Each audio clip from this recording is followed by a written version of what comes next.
Good morning, students. Welcome to your plus one class. My name is Amanpreet Kaur, and today we are going to continue our first chapter.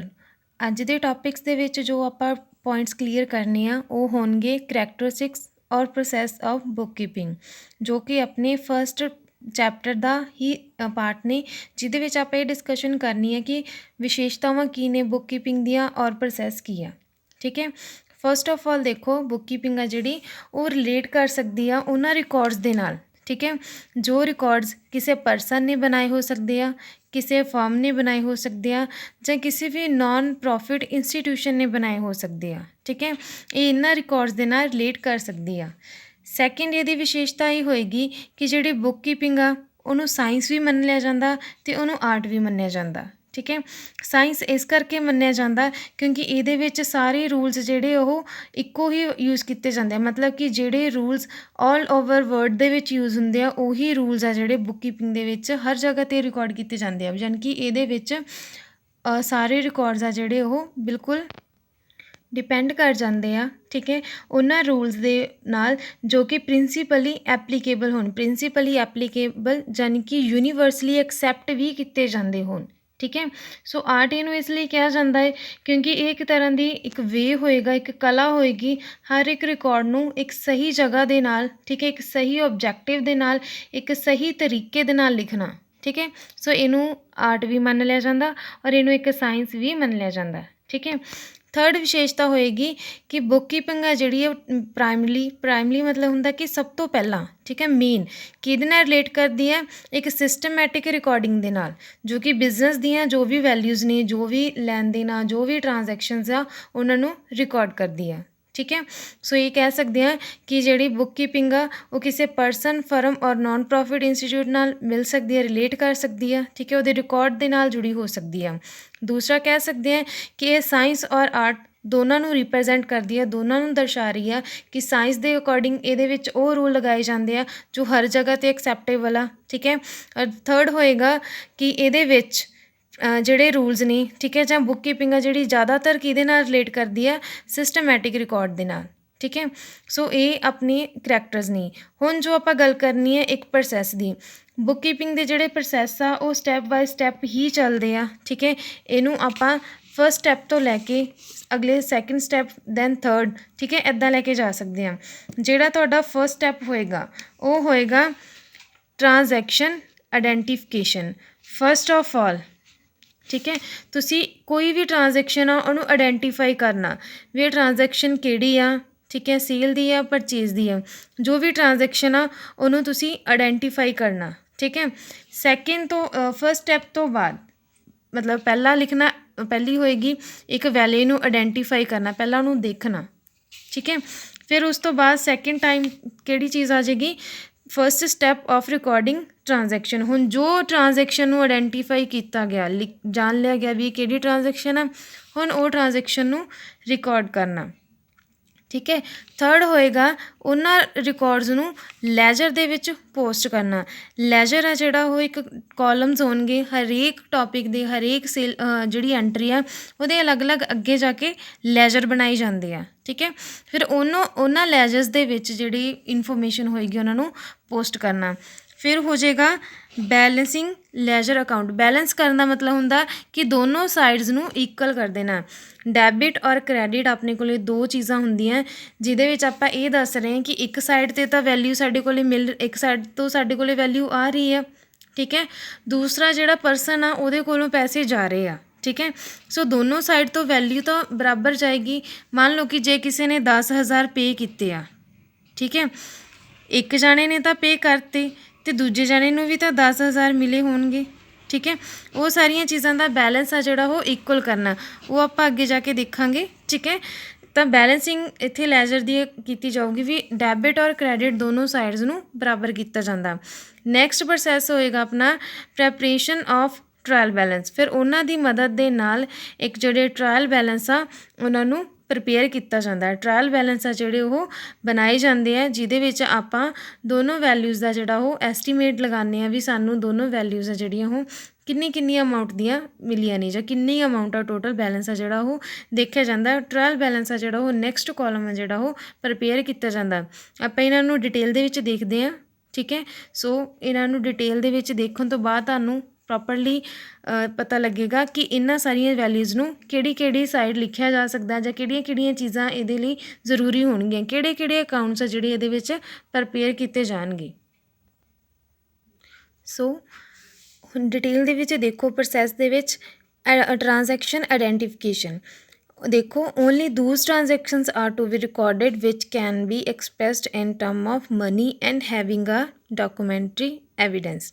ਹੁਣ transaction ਨੂੰ ਉਹੀ identify ਕੀਤੀਆਂ ਜਾਣਗੀਆਂ ਜੋ money ਦੇ ਨਾਲ ਜੁੜੀਆਂ ਹੋਣਗੀਆਂ, ਠੀਕ ਹੈ, ਜਾਂ ਜਿਹਦੇ ਵਿੱਚ ਪੈਸੇ ਦੇ ਨਾਲ ਕੋਈ ਲੈਣ ਦੇਣ ਕੀਤਾ ਹੋਊਗਾ ਜਾਂ ਕੋਈ ਵੀ ਇੱਦਾਂ ਦਾ ਐਵੀਡੈਂਸ ਜੋ ਸਾਨੂੰ ਇਹ ਦਿਖਾ ਰਹੀ ਹੋਵੇ ਕਿ ਮਨੀ ਦੇ ਨਾਲ ਟ੍ਰਾਂਜੈਕਸ਼ਨ ਆ, ਕੋਈ ਲੈਣ ਦੇਣ ਆ ਜਿਹੜਾ ਉਹ ਕੀਤਾ ਗਿਆ ਹੋਵੇ। ਔਰ ਇਹਦੇ ਵਿੱਚ ਕੋਈ ਵੀ ਨਾਨ ਮਨੀਟਰੀ ਟ੍ਰਾਂਜੈਕਸ਼ਨ ਆ ਜਿਹੜੀ ਉਹ ਰਿਕਾਰਡ ਨਹੀਂ ਕੀਤੀ ਜਾਊਗੀ। ਜਦੋਂ ਵੀ ਆਈਡੈਂਟੀਫਿਕੇਸ਼ਨ ਹੋਊਗੀ, ਈਵਨ ਬੁੱਕ ਕੀਪਿੰਗ ਦੇ ਵਿੱਚ ਕੋਈ ਵੀ ਇੱਦਾਂ ਦੀ ਵੈਲਿਊ ਰਿਕਾਰਡ ਨਹੀਂ ਹੋਊਗੀ ਜਿਹਦਾ ਮਨੀ ਦੇ ਨਾਲ ਕੋਈ ਲੈਣਾ ਦੇਣਾ ਨਹੀਂ ਹੋਊਗਾ। ਮਨੀ ਦੇ ਨਾਲ ਜੁੜੀਆਂ ਚੀਜ਼ਾਂ ਕਿਹੜੀਆਂ ਨਹੀਂ ਆ, ਕਿਸੇ ਵੀ ਇੰਪਲੋਈ ਦਾ ਗੁੱਡ ਬਿਹੇਵੀਅਰ, ਇੰਪਲੋਇਰ ਦਾ ਔਰ ਆਪਣੇ ਜਿਹੜੇ ਵਰਕਰਸ ਆ ਉਹਨਾਂ ਦੇ ਨਾਲ ਗੁੱਡ ਬਿਹੇਵੀਅਰ, ਠੀਕ ਹੈ, ਰਿਲੇਸ਼ਨ, ਇਫੈਕਟ ਆਫ ਰਿਟਾਇਰਮੈਂਟ ਜਾਂ ਕੋਈ ਵੀ ਜਰਨਲ ਜਿਹੜੇ ਮੈਨੇਜਰਸ ਨੇ ਇਹਨਾਂ ਦੇ ਨਾਲ ਕੋਈ ਜਿਹੜੀਆਂ ਟ੍ਰਾਂਜੈਕਸ਼ਨਸ ਆ ਉਹ ਰਿਕਾਰਡ ਨਹੀਂ ਹੋਣਗੀਆਂ। ਇਹ ਕਹਿ ਸਕਦੇ ਹੋ ਕਿ ਜਿਹਦੇ ਵਿੱਚ ਪ੍ਰੋਫਿਟ ਦਾ ਲੈਣਾ ਦੇਣਾ ਨਹੀਂ ਹੈ ਜਾਂ ਮਨੀ ਦਾ ਲੈਣਾ ਦੇਣਾ ਨਹੀਂ ਆ, ਉਹ ਟ੍ਰਾਂਜੈਕਸ਼ਨਸ ਰਿਕਾਰਡ ਨਹੀਂ ਹੋਣਗੀਆਂ। ਸੈਕਿੰਡ ਹੋਊਗਾ first step of recording transaction. Identification ਤੋਂ ਬਾਅਦ ਟ੍ਰਾਂਜੈਕਸ਼ਨਸ ਨੂੰ ਕੀ ਹੈ ਰਿਕਾਰਡ ਕੀਤਾ ਜਾਂਦਾ। ਇਹ ਜਿਹੜੀਆਂ ਟ੍ਰਾਂਜੈਕਸ਼ਨਸ ਹੋਣਗੀਆਂ, ਠੀਕ ਹੈ, ਪਹਿਲਾਂ ਜਦੋਂ ਉਹਨਾਂ ਨੂੰ ਆਈਡੈਂਟੀਫਾਈ ਕਰ ਲਿਆ ਜਾਊਗਾ ਤਾਂ ਇਹਨਾਂ ਟ੍ਰਾਂਜੈਕਸ਼ਨਸ ਨੂੰ ਅਸੀਂ ਜਰਨਲ ਜਾਂ ਜਿਹੜੀ ਸਾਡੀ ਸਬਸਿਡਰੀ ਬੁੱਕ ਹੋਊਗੀ, ਨੇਮ ਹੋਏਗਾ ਬੁੱਕਸ ਦਾ, ਠੀਕ ਹੈ, ਉਹਨਾਂ ਦੇ ਵਿੱਚ ਲਿਖਿਆ ਜਾਊਗਾ, ਠੀਕ ਹੈ। ਜਰਨਲ ਤੋਂ ਬਾਅਦ ਜਿਹੜੀਆਂ ਸਬਸਿਡਰੀ ਬੁੱਕਸ ਹੋਣਗੀਆਂ ਉਹ ਕਿਹੜੀਆਂ ਹੋਣਗੀਆਂ? ਇੱਕ ਤਾਂ ਹੋਏਗੀ ਕੈਸ਼ ਬੁੱਕ ਜਿਹਦੇ ਵਿੱਚ ਕੈਸ਼ ਦੇ ਨਾਲ ਜੁੜੀਆਂ ਸਾਰੀਆਂ ਵੈਲਿਊ ਲਿਖੀਆਂ ਜਾਣਗੀਆਂ। ਦੂਸਰੀ ਹੋਏਗੀ ਪਰਚੇਜ਼ ਬੁੱਕ ਜਿਹਦੇ ਵਿੱਚ ਸਿਰਫ ਔਰ ਸਿਰਫ ਜੋ ਸਮਾਨ ਖਰੀਦਿਆ ਗਿਆ ਉਹਦੀ ਐਂਟਰੀ। ਅੱਗੇ ਹੋਏਗੀ ਸੇਲ ਬੁੱਕ ਜਿਹਦੇ ਵਿੱਚ ਇਹ ਲਿਖਿਆ ਹੋਊਗਾ ਵੀ ਕਿੰਨੀ ਸਾਲ ਦੇ ਵਿੱਚ ਸੇਲ ਹੋਈ ਹੈ, ਕਿੰਨੀ ਸਾਲ ਦੇ ਵਿੱਚ ਪਰਚੇਜ਼ ਹੋਈ ਆ। ਅੱਗੇ ਸਬਸਿਡਰੀ ਬੁੱਕ ਦਾ ਪਾਰਟ ਹੋਏਗੀ ਪਰਚੇਜ਼ ਰਿਟਰਨ ਬੁੱਕ, ਠੀਕ ਹੈ। ਪਰਚੇਜ਼ ਰਿਟਰਨ ਦੇ ਵਿੱਚ ਹੁੰਦਾ ਕਿ ਜੋ ਉਹਨਾਂ ਨੇ ਸਮਾਨ ਖਰੀਦਿਆ ਸੀ ਉਹਦੇ ਵਿੱਚੋਂ ਕਿੰਨਾ ਸਮਾਨ ਉਹਨਾਂ ਨੇ ਵਾਪਸ ਭੇਜਤਾ, ਜਿੰਨਾ ਸਮਾਨ ਉਹਨਾਂ ਨੂੰ ਪਸੰਦ ਨਹੀਂ ਆਇਆ ਉਹਨਾਂ ਨੇ ਵਾਪਸ ਭੇਜਤਾ, ਠੀਕ ਹੈ। ਸੇਲ ਰਿਟਰਨ ਬੁੱਕ ਦੇ ਵਿੱਚ ਕੀ ਆਏਗਾ ਕਿ ਜੋ ਉਹਨਾਂ ਨੇ ਸਮਾਨ ਸੇਲ ਕੀਤਾ, ਠੀਕ ਹੈ, ਉਹਦੇ ਵਿੱਚੋਂ ਕਿੰਨਾ ਸਮਾਨ ਉਹਨਾਂ ਕੋਲ ਮੁੜ ਕੇ ਵਾਪਸ ਆ ਗਿਆ ਉਹਦਾ ਵੀ ਰਿਕਾਰਡ ਰੱਖਦੇ ਆ ਕਿ ਕਿੰਨਾ ਸਮਾਨ ਸਾਨੂੰ ਕਸਟਮਰਸ ਨੇ ਵਾਪਸ ਕਰਤਾ, ਠੀਕ ਹੈ। ਕਿੰਨੇ ਉਹਨਾਂ ਨੂੰ ਬਿੱਲ ਰਿਸੀਵੇਬਲ ਮਿਲੇ ਆ, ਕਿੰਨੇ ਉਹਨਾਂ ਨੇ ਬਿੱਲ ਪੇ ਕਰਨੇ ਆ, ਠੀਕ ਹੈ। ਇਹ ਸਾਰੀਆਂ ਚੀਜ਼ਾਂ ਜਿਹੜੀਆਂ ਉਹ ਸਬਸਿਡਰੀ ਬੁੱਕ ਦੇ ਵਿੱਚ ਰਿਕਾਰਡ ਕਰਦੇ ਆ। ਸੋ ਇਹਦੇ ਵਿੱਚ ਇਹ ਦੱਸ ਰਿਹਾ ਸਾਨੂੰ ਟ੍ਰਾਂਜੈਕਸ਼ਨ ਨੂੰ ਕਿਸ ਤਰੀਕੇ ਨਾਲ ਰਿਕਾਰਡ ਕਰਨਾ, ਕਿਸ ਤਰੀਕੇ ਨਾਲ ਅਸੀਂ ਦੇਖਣਾ ਹੈ ਵੀ ਵੈਲਿਊ ਜਿਹੜੀ ਅਸੀਂ ਆਈਡੈਂਟੀਫਾਈ ਕੀਤੀ ਆ ਉਹਨੂੰ ਸਹੀ ਤਰੀਕੇ ਨਾਲ ਰਿਕਾਰਡ ਕਰਨਾ। ਜੇ ਤਾਂ ਵੈਲਿਊ ਜਰਨਲ ਦੇ ਨਾਲ ਜੁੜੀ ਆ ਤਾਂ ਓਬਵੀਅਸ ਹੈ ਜਰਨਲ ਦੇ ਵਿੱਚ ਜਾਊਗੀ, ਜੇ ਕੈਸ਼ ਦੇ ਨਾਲ ਤਾਂ ਕੈਸ਼ ਦੇ ਵਿੱਚ, ਜੇ ਪਰਚੇਜ਼ ਦੇ ਨਾਲ ਪਰਚੇਜ਼ ਦੇ ਕਾਲਮ ਦੇ ਵਿੱਚ, ਅਗਰ ਸੇਲ ਦੀ ਆ ਤਾਂ ਸੇਲ ਦੇ ਕਾਲਮ ਦੇ ਵਿੱਚ, ਠੀਕ ਹੈ। ਹਾਂਜੀ, ਸੋ ਹੁਣ ਥਰਡ ਪੁਆਇੰਟ ਹੋਏਗਾ ਲੈਜ਼ਰ ਪੋਸਟਿੰਗ। ਲੈਜ਼ਰ ਪੋਸਟਿੰਗ ਦਾ ਇਹ ਪ੍ਰੋਸੈਸ ਆ ਜਿਹੜਾ ਉਹ ਥਰਡ ਪ੍ਰੋਸੈਸ ਹੋਏਗਾ ਜਿਹਦੇ ਵਿੱਚ ਅਸੀਂ ਵੈਲਿਊਜ਼ ਨੂੰ ਜਰਨਲ ਔਰ ਸਬਸਿਡਰੀ ਬੁੱਕ ਦੇ ਵਿੱਚ ਰਿਕਾਰਡ ਕਰਨ ਤੋਂ ਬਾਅਦ, ਠੀਕ ਹੈ, ਅਸੀਂ ਲੈਜਰ ਦੇ ਵਿੱਚ ਰਿਕਾਰਡ ਕਰਦੇ ਹਾਂ, ਠੀਕ ਹੈ, ਲੈਜਰ ਦੇ ਵਿੱਚ ਪੋਸਟ ਕਰਦੇ ਹਾਂ। ਇਹਦਾ ਮਤਲਬ ਕਿ ਹਰੇਕ ਅਕਾਊਂਟ ਦੇ ਵਿੱਚ ਜਿਹੜੀ ਇਨਫੋਰਮੇਸ਼ਨ ਆ ਉਹ ਭੇਜੀ ਜਾਏਗੀ, ਠੀਕ ਹੈ, ਜਿਹਨੂੰ ਅਸੀਂ ਲੈਜਰ ਦੇ ਵਿੱਚ ਰਿਕਾਰਡ ਕਰਦੇ ਹਾਂ। ਹਰੇਕ ਤਰ੍ਹਾਂ ਦੀ ਕੋਈ ਸੇਲ ਦੀ ਆ, ਕੋਈ ਪਰਚੇਜ਼ ਦੀ ਆ, ਉਹਨਾਂ ਦੇ ਅਲੱਗ-ਅਲੱਗ ਜਿਹੜੇ ਲੈਜਰ ਕਾਲਮਸ ਹੋਣਗੇ ਉਹਦੇ ਵਿੱਚ ਰਿਕਾਰਡ ਕੀਤੀ ਜਾਊਗੀ, ਠੀਕ ਹੈ। ਦੂਸਰੀ ਜਿਹੜੀ ਇਹਨਾਂ ਨੇ ਦੂਸਰੀ ਆਪਾਂ ਇਹ ਕਹਿ ਸਕਦੇ ਹਾਂ, ਠੀਕ ਹੈ, ਕਿ ਜਿੰਨੀ ਵੀ ਇਨਫੋਰਮੇਸ਼ਨ ਹੋਏਗੀ ਲੈਜਰ ਦੇ ਜ਼ਰੀਏ ਸਾਨੂੰ ਉਹਦੀ ਡਿਟੇਲ ਇਨਫੋਰਮੇਸ਼ਨ ਮਿਲ ਜਾਂਦੀ ਹੈ ਕਿ ਵੈਲਿਊ ਕਿੱਥੋਂ ਰਿਸੀਵ ਹੋਈ ਔਰ ਕਿੱਥੋਂ ਅਸੀਂ ਕਿੱਧਰਲੀ ਸਾਈਡ ਅਸੀਂ ਭੇਜ ਰਹੇ ਹਾਂ। ਦੈਨ ਹੋਏਗਾ ਬੈਲੈਂਸਿੰਗ ਲੈਜ਼ਰ ਅਕਾਊਂਟ। ਬੈਲੈਂਸਿੰਗ ਕਰਨ ਦਾ ਮਤਲਬ ਹੁੰਦਾ ਕਿ ਜਿਹੜਾ ਸਾਡੇ ਕੋਲ ਜਿੰਨੀਆਂ ਵੀ ਸਾਡੇ ਕੋਲ ਵੈਲਿਊਜ਼ ਨੇ, ਠੀਕ ਹੈ, ਉਹਦੇ ਵਿੱਚ ਡੈਬਿਟ ਕ੍ਰੈਡਿਟ ਦਾ ਜੋ ਵੀ ਡਿਫਰੈਂਸ ਆ ਉਹਨੂੰ ਅਸੀਂ ਸੈੱਟ ਕਰਨਾ ਹੋਏਗਾ, ਠੀਕ ਹੈ, ਇਕੁਅਲ ਕਰਨਾ ਹੋਏਗਾ। ਇਹ ਕਹਿ ਸਕਦੇ ਹਾਂ ਜਾਂ ਸਿੰਪਲ ਵਰਡਸ ਦੇ ਵਿੱਚ ਕਹਿ ਸਕਦੇ ਹਾਂ after posting in the ledger all the personal and real accounts are balanced in ledger। ਜਿੰਨੇ ਵੀ ਸਾਡੇ ਕੋਲੇ ਪਰਸਨਲ ਅਕਾਊਂਟ ਹੋਣਗੇ, ਠੀਕ ਹੈ, ਜਾਂ ਰੀਅਲ ਅਕਾਊਂਟ ਹੋਣਗੇ ਉਹਨਾਂ ਨੂੰ ਅਸੀਂ ਬੈਲੈਂਸ ਕਰਾਂਗੇ ਲੈਜਰ ਦੇ ਵਿੱਚ, ठीक है, जिहदे विच डैबिट और क्रैडिट बैलेंस का जिहड़ा की आ टोटल किया जाऊगा। ठीक है, अगे है साडे कोले preparation of trial balance. Trial balance आ जिहड़ा वो प्रिपेयर करना जिहड़ा साडा लास्ट स्टैप होएगा प्रोसैसिंग दे विच। ठीक है, भी जदों साडे चारों पॉइंट्स जिहड़े क्लीयर हो जाएंगे फिर नैक्सट होऊगा भी ट्रायल बैलेंस नूं प्रिपेयर किया जाए। ठीक है, ਇਹਦੇ ਵਿੱਚ ਅਸੀਂ ਕੀ ਕਰਦੇ ਹਾਂ ਜਾਂ ਸਿੰਪਲੀ ਕਹਿ ਸਕਦੇ ਹਾਂ ਕਿ ਇਹ ਫਾਈਨਲ ਸਟੈਪ ਹੋਏਗਾ ਸਾਡੀ ਬੁੱਕ ਕੀਪਿੰਗ ਦਾ, ਜਿਹਦੇ ਵਿੱਚ ਅਸੀਂ ਟ੍ਰਾਇਲ ਬੈਲੈਂਸ ਪ੍ਰਪੇਅਰ ਕਰਕੇ ਇਹ ਦੱਸਦੇ ਹਾਂ ਕਿ ਕਿੰਨੇ ਅਸੀਂ ਲੈਜਰ ਦੇ ਅਕਾਊਂਟਸ ਜਿਹੜੇ ਉਹ ਪ੍ਰਪੇਅਰ ਕੀਤੇ ਆ। ਠੀਕ ਹੈ, ਔਰ ਕਿੰਨਾ ਸਾਡੇ ਕੋਲ ਲੈਜਰ ਦੇ ਅਕਾਊਂਟਸ ਦਾ ਬੈਲੈਂਸ ਆਇਆ, ਕਿਉਂਕਿ ਲੈਜਰ ਅਕਾਊਂਟ ਜਿਹੜਾ ਹੈ ਉਹ ਸਾਨੂੰ ਬੈਲੈਂਸ ਪ੍ਰੋਵਾਈਡ ਕਰਦਾ ਹੈ ਜੋ ਅਸੀਂ ਟ੍ਰਾਇਲ ਬੈਲੈਂਸ ਦੇ ਵਿੱਚ ਲਿਖਣਾ ਹੈ। ਠੀਕ ਹੈ, if trial balance agrees it show arithmetically accuracy of book of account. जे तो ट्रायल बैलेंस है जोड़ा वो सही है, बिल्कुल सही है, फिर डैबिट क्रैडिट ऑटोमैटिकली बराबर आते हैं। ठीक है, सही आ जाते हैं।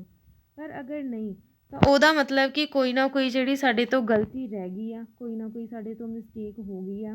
ठीक है, और वो फिर सानू लोकेट करने पैंदे आ, फिर वो सानू पता करने पैंदे आ कि ਅਸੀਂ ਕਿੱਥੇ गलत हो गए ਜਾਂ ਸਾਡੇ ਤੋਂ ਕਿੱਥੇ ਗਲਤੀ ਹੋ ਗਈ ਹੈ ਜਾਂ ਸਾਡੇ ਤੋਂ ਕਿਹੜੀ ਵੈਲਿਊ ਜਿਹੜੀ ਉਹ ਮਿਸ ਹੋ ਗਈ ਆ ਜੋ ਅਸੀਂ ਹਜੇ ਤੱਕ ਰਿਕਾਰਡ ਨਹੀਂ ਕਰ ਪਾਏ। ਠੀਕ ਹੈ, ਸੋ ਇਹ ਆਪਣਾ ਅੱਜ ਦਾ ਟੌਪਿਕ ਸੀਗਾ। ਠੀਕ ਹੈ, ਜਿਹਦੇ ਵਿੱਚ ਆਪਾਂ 2 ਪੁਆਇੰਟਸ ਕਵਰ ਕੀਤੇ। ਉਹ 2 ਪੁਆਇੰਟਸ ਸੀਗੇ ਆਪਣੀ characteristics of book keeping and process of book keeping.